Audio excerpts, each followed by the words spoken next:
Hi, you read the title, so let's talk. Now, holy fuck, spoiler warning very fast for anyone who didn't watch the grand finals. Holy fuck, they were awesome. So, if you are someone who's watched me for a while, you would know that I don't even want to say criteria, but just what I've wanted from Overwatch League for a really long time is just something surprising. And holy fuck, was this finals something that I would be looking forward to if we had it more consistently all the time, which obviously you can't plan for. But nevertheless, it was an amazing series, and I kind of want to talk a little bit about the series, my takeaways from it, what it means, at least in my opinion, and I guess what you can kind of think more for the I don't even know what to call them at this part, at this point, the like official quote unquote play-ins, playoffs, and grand finals. That's like the big thing at the end. But breaking this down in a very simple form, because this was also happening as I was watching UFC, so this was a little bit weird. I had it playing on my phone as well as I was watching UFC with the boys, so it was a little fucking weird. But basically, my first takeaway before anything is holy shit. Not only do I think that both of these teams have nearly star-studded rosters, I might say, but I think the way that these teams are like utilizing their players is starting to definitely take form a lot better, especially with like just by example, Gladiators letting Gladiators just playing skewed and not giving Moth any playtime is honestly what they should have done for a while.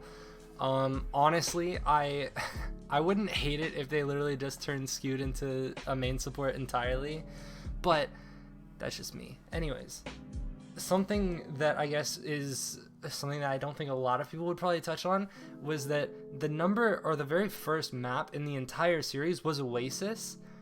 And I think a lot of people overlook that, because what I take away from that is basically, if you remember when Glads played Shock and when Glads played Chengdu the first time, both of them were, I believe, 3-2, and they ended on Oasis. That meaning that that's a comfort pick for the Glads, as well as the Hunters took that map off of them. Oh, so that was already a really good start, and also something that could have played a little bit of mental games against the Gladiators.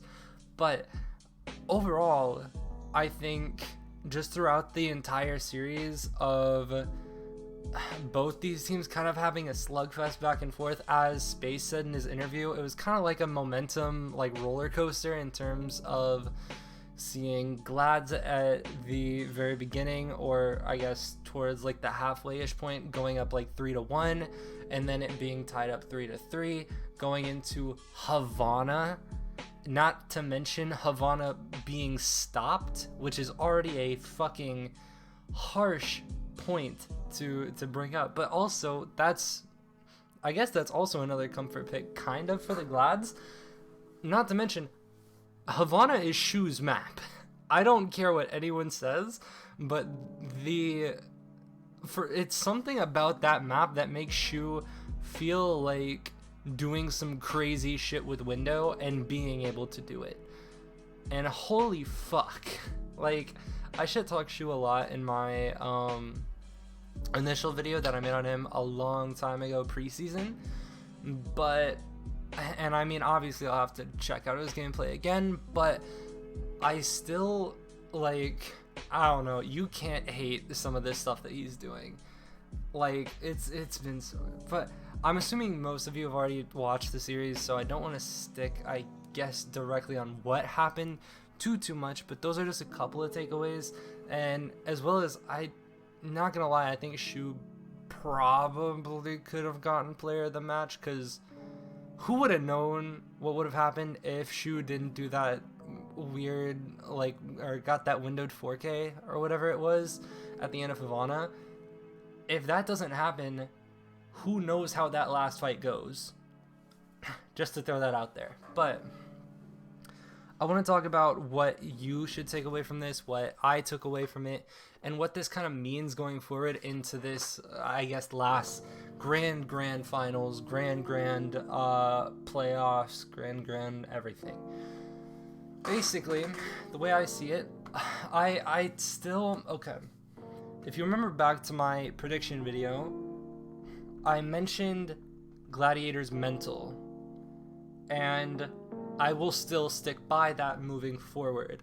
I think that this team, as I said, a lot of star-studded pieces on this Gladiators roster.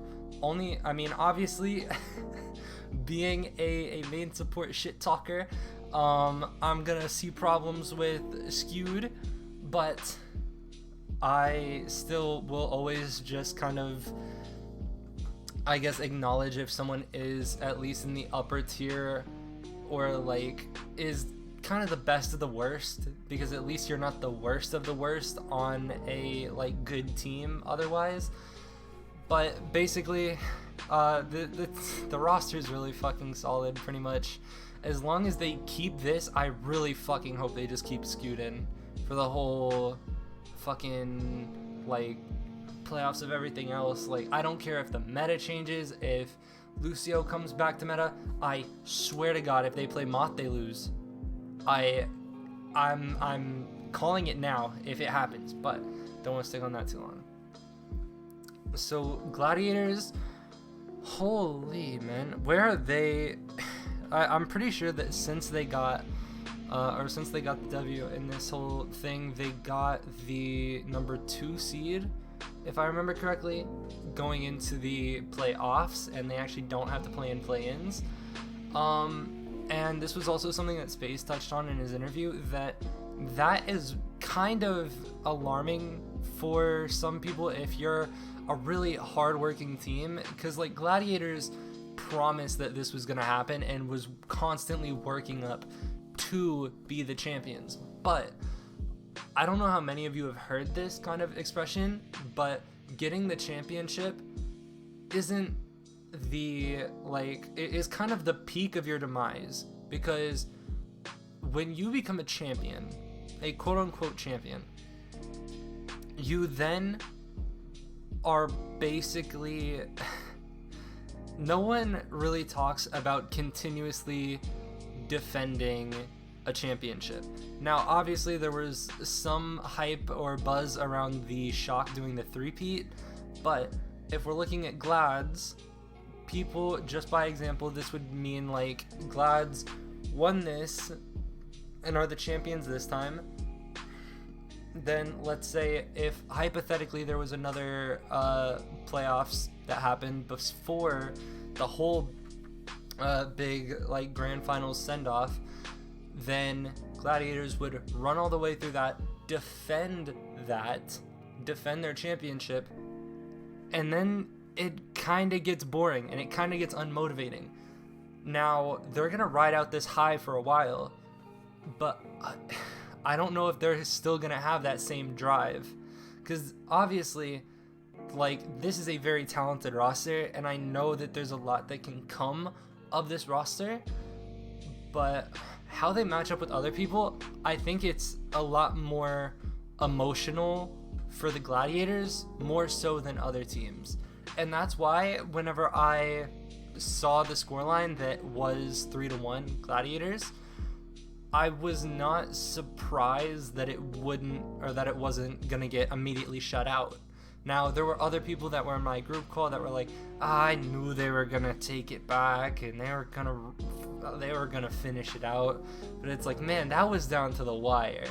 So ultimately, I just think there's a lot of room that you can look at what the Gladiators are, I guess, doing, and kind of where they can either build and keep seeing where the room for improvement is, or they can chill and get stagnant and possibly fall off for this next playoffs. I don't know which one's gonna happen. I hope that these guys are still competitive, because I do want to see a very, or at least the most competitive grand finals ever. And assuming that Dallas are actually going to try, assuming that Shock are going to give it their all and everything, this is very interesting. Because this now, I don't know how Atlanta's going to be, because Atlanta seems kind of boomed every once in a while. But I'm thinking the top 4 contenders for NA are easily probably going to be Glad, Shock, Atlanta, and Dallas. I'm very interested to see that because I don't know at this point I don't know who's going to do better than them. I'm super interested though. I'm hooked. And that's something that hasn't happened for a really long time. So, I mean, I wish I could give more preds on APAC, but I barely even know who's in the play-ins. So, I don't want to, I guess, give a narrative that I'm not happy about. But I know that their region is starting to get pretty competitive. Let's just hope that Seoul doesn't qualify because of how fucking inconsistent their performances are. So that's about my main takeaway. I appreciate the fuck out of all of you for watching this video. I also want to apologize for not uploading yesterday or 2 days ago actually, and not saying anything about it. To be honest, it's I'm not unmotivated to make videos, but man, I don't want to waste like too much time talking about this, but like the whole time that I've always wanted to be a YouTuber and everything, I've never wanted to be constricted to a schedule. And putting myself on a schedule, it feels like it limits my creativity in terms of how big I can make my videos, what I can do with my videos, and a whole bunch of stuff, because I know that I know what I want to talk about, but whether I'm able to effectively talk about that in a video such as this, or a video type sort of like this, I'm not sure. I still have to feel a bunch out, as well as I mean, as bad as it is to say, I mean, eventually I'm probably gonna get tired of Overwatch, so I don't know where I'm gonna go after that, but I'm looking into stuff like commentary and stuff, so it's kind of whatever. But don't worry about that for now. I'm not going anywhere. I just really need to find motivation, and once I do, I'll make all the videos, do all the streams, do all that shit. So with that being said, I appreciate the fuck out of all of you for watching, and if you want to know whenever I upload, follow me on Twitter, as well as you can get updates there and shit. So God, I fucking love everyone that still sticks by me even though I fucking inconsistently upload. I love all of you, and I will see you when I see you. Later.